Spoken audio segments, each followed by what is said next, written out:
I'm getting ready to do a high-risk stop. It's not it. Show me your hands! Have you ever wondered what could happen if a simple drive to the beach turns into a traumatic encounter with law enforcement? Imagine cruising down the highway, enjoying the summer breeze, and suddenly being treated like a suspect.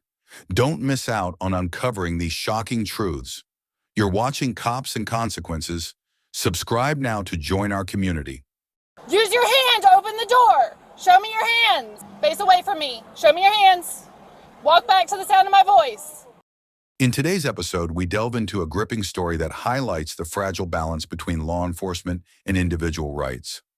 On May 3rd, 2024, what was supposed to be a carefree day at the beach for an 18-year-old turned into a harrowing experience that raises serious questions about police procedures and accountability.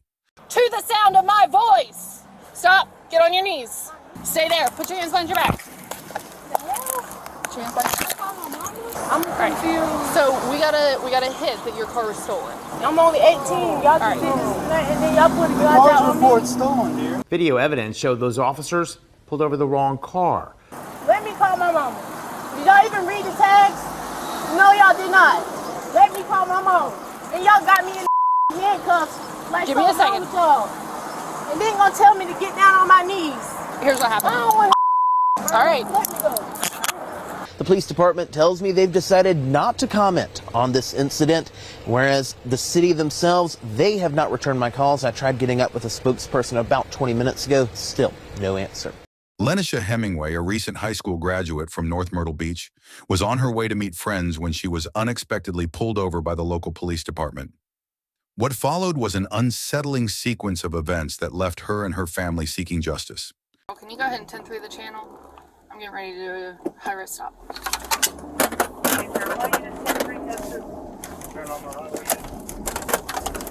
Turning now. I'm trying to get up to it.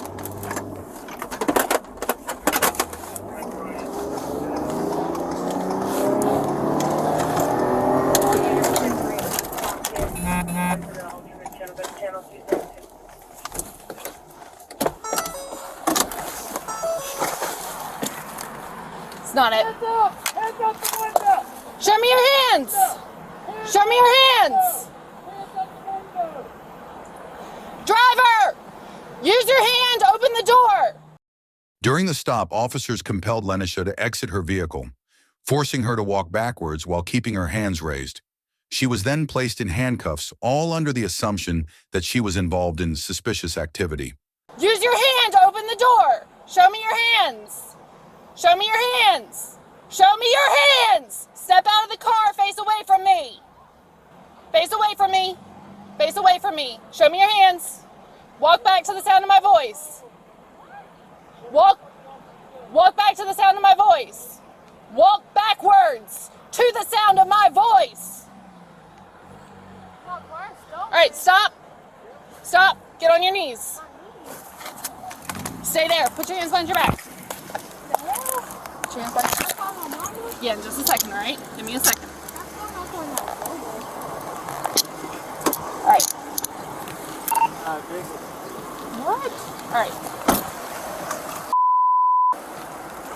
Stand up. Inside the vehicle stop, where you at? We're at Highway We're at Circle K, 46 South. All right. I'm confused. So we got a hit that your car was stolen. A hit that my car was stolen. Yes. Y'all can't put my registration in, everything. Okay. All right. The situation took a bewildering turn when the officers realized their mistake. They had the wrong person and the wrong car. One officer was heard admitting the error, acknowledging that they had mistakenly identified Lenisha. It's not it. Show me your hands. Despite recognizing their mistake, the officers failed to offer any form of apology or explanation to Lenisha, leaving her feeling humiliated and powerless. I'm only 18. Y'all just did this and then y'all put a gun out on me. Report stolen, dear. How my car? Bro, let me call my mama. Let me call my mama. Did y'all even read the tags? No, y'all did not. Let me call my mama. And y'all got me in handcuffs.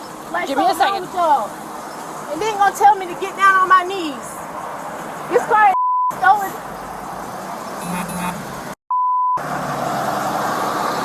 got me up.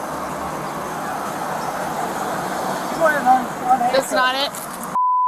All right, All right, shit. listen. Y'all got me up. Okay, Throughout the ordeal, the police did not request Lanisha's license or registration, bypassing standard identification procedures and further complicating the situation. listen.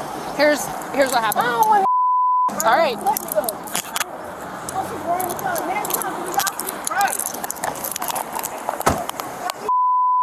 Get the out my way.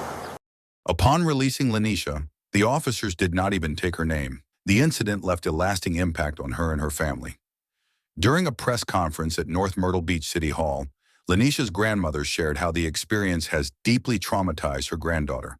We're looking for justice for this, because this has actually destroyed my grandchild, traumatized, mentally, physically, emotionally. You don't treat a young child this way. I mean, all you had to do was run the play. Refusing to remain silent, Lanisha's family, supported by their attorney Tyler Bailey, filed a federal civil rights lawsuit against the city and the involved officers. They are seeking justice for what they describe as a deeply unjust and traumatic event. The city was using their license plate reader technology, and they picked up a tag for a stolen vehicle. Lanisha's driving to go hang out with some friends to celebrate senior week, and she's pulled over. May have been a little bit of a day on the job for the officers. It's going to be a lifetime of something that Lanisha has to grapple with. This case is not an isolated incident, but rather a reflection of systemic issues within law enforcement. It underscores the urgent need for improved training, accountability, and responsible use of power by those entrusted to protect us. The city has since reached a settlement, agreeing to pay Lanisha $250,000, highlighting the financial and reputational consequences of such actions. A North Myrtle Beach teen has settled her case with the city of North Myrtle Beach. This comes months after officers put her in handcuffs with their guns drawn during a traffic stop. Video evidence showed those officers pulled over the wrong car. I had two guns pointed at me. Until this day, I am terrified. Both dashcam and body camera footage shows Wallace and Officer Mike Pacilio detaining Hemingway for several minutes. A month later, she filed a federal civil rights lawsuit. That suit claims officers got an alert about a stolen car. Then a license plate reader picked up Hemingway's tag, even though her car wasn't the one officers were looking for. Hemingway's attorney Tyler Bailey says this is why he believes some technology can be dangerous. If you make quick decisions relying only on technology, situations like this can happen. However, this settlement raises further questions. How many similar cases remain unresolved?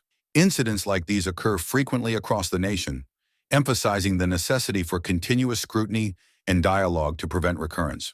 Hemingway will walk away with $250,000. Despite the settlement, there has been no indication that any officers involved faced disciplinary actions, policy changes, or formal apologies. This lack of accountability fuels public distrust and underscores the need for systemic reforms. She says she still hasn't received an apology from the department. The police department tells me they've decided not to comment on this incident, whereas the city themselves, they have not returned my calls. I tried getting up with a spokesperson about 20 minutes ago. Still no answer. Thank you for watching Cops and Consequences. Don't forget to subscribe and join our community as we continue to explore and expose the truths behind law enforcement actions. If you have experienced something similar or have a story to share, leave a comment below.